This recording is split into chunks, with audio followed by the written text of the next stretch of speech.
Happy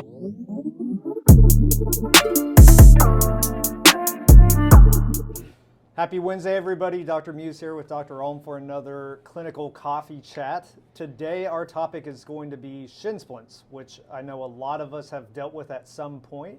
But first, Have you actually had shin splints? my shins have hurt. Okay, I just didn't know if after you run, you don't strike me as the running dude. I've ran Okay, at cool. some point in my life. Me too. Me too. But first, let's define it. What is shin splints? Well, kind of like what I just said, it kind of falls under the category of medial or inside of the shin pain. Shin pain. It's really just Shin pain. people just use it as just shin pain. Yeah. So they'll say I have shin splints, and they'll. Or my favorite one. Actually, I just did I went up and lectured at Matt Suttle, one of the coaches here at Scioto, has this amazing camp. I didn't realize it. There's 110 kids, all cross-country kids, up in the woods, and I went in there and did some lectures for them. And this kid came up and he's like, "Oh, I have shin splints. How long have you been running?" "Oh, a week." "No, you don't. Like, you know, your shin hurts, but you don't have shin splints in 1 week." Right. So what you'll find out as we talk about this is that the definition of shin splints is very poorly defined as to what is actually causing that experience of pain. So to get into it, let's first talk about the anatomy of it. What's usually at play here? There's a wide variety of causes that can cause, shin pain. When we're talking about the anatomy, there's really kind of three structures that we're thinking about. One is going to be your actual shin bone itself, the tibia. The other one is going to be what I would say the periosteal sort of sheath, which is kind of like this saran wrap fascia. Certified.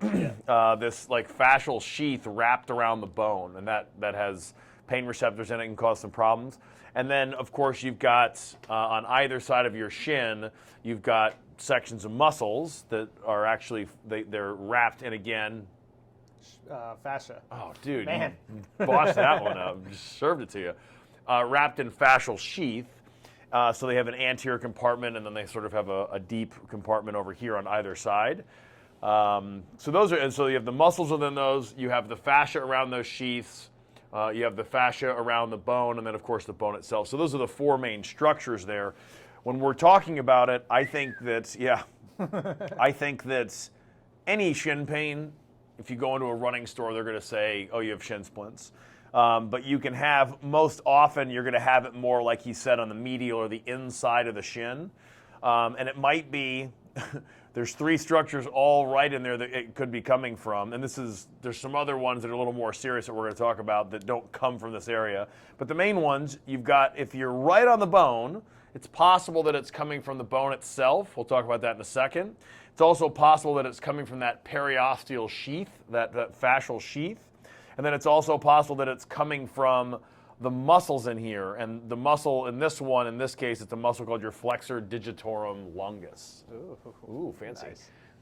Yeah, so when we're looking at this, like he said, it could be the bone itself, could be the interface where those muscles or fascia connect to the tibia. So when we are faced with shin splints or shin pain, we have to pretty much come up with a differential diagnosis. What is it? So sometimes there could be an actual stress reaction if it's more of an overuse. Now that's something that's going to come up over, that requires months of overuse for that to develop. And go ahead. Well, I was going to say, like, it can be coming from months of that, or the other thing, when you have a bone issue, when you have a stress reaction, that means that there's these little micro fractures that are kind of starting to happen. You can see this on bone scans. You can see this on CT scans, MRIs. But those are going to be these little micro fractures, because every time that you run, you actually get micro fractures in the bone. But if there's too many of them, then it actually becomes a problem and the bone gets weaker there. Now, if you have enough of them all in a row, they'll sort of like create one big little crack right along them, and that's an actual stress fracture. Right. Okay, so those can come from either training harder than you can tolerate, or you might actually have an issue with the bone itself. So there could be a nutritional issue, maybe some vitamin D or some calcium or whatever, and you can actually have a weaker bone, right? So that would be like your osteoporosis. It doesn't require the same amount of running mileage to create a stress fracture in an osteoporotic person than it would with someone with healthy bones. Right, and he mentioned like if there's too much stress, then we can have that kind of reaction where it leads to more of a breakdown of that tissue. For our developing runners, like young teens, we need that eustress, which is good stress to the system to develop that bony architecture. You actually want those little microfractures, but you only want to be creating as many microfractures as you can actually recover from and heal from and adapt. So he started off with the second most severe one, the stress fracture. Yep. Then the other one would be, if we're going in backwards, and then we'll go back to the more severe one, you have periosteal pain, right? So that's going to be, sadly, it feels just like bone pain. Yep. But the good news is those are the ones where like you palpate it and you're poking around, you're like, man, this is medial shin pain. This is definitely going to be a stress reaction. You get on an MRI or a bone scan and there's not a lot going on. Right. That's where you might actually have that pulling on that fascial sheath, which is where that muscle attaches to it. So the next two are very, very related because you're always going to have tight flexor digitorum longus there, or just like, we'll just say tight calf, which is kind of a lame, broad thing, but you're going to have tight muscles in there pulling on that fascial sheath. And so there's going to be like kind of two things going on at the same time, the pulling on the fascial sheath, and then the muscle itself becomes dysfunctional and tight and tender. Yep. And before we talk about the treatment, things that he mentioned was some different imaging.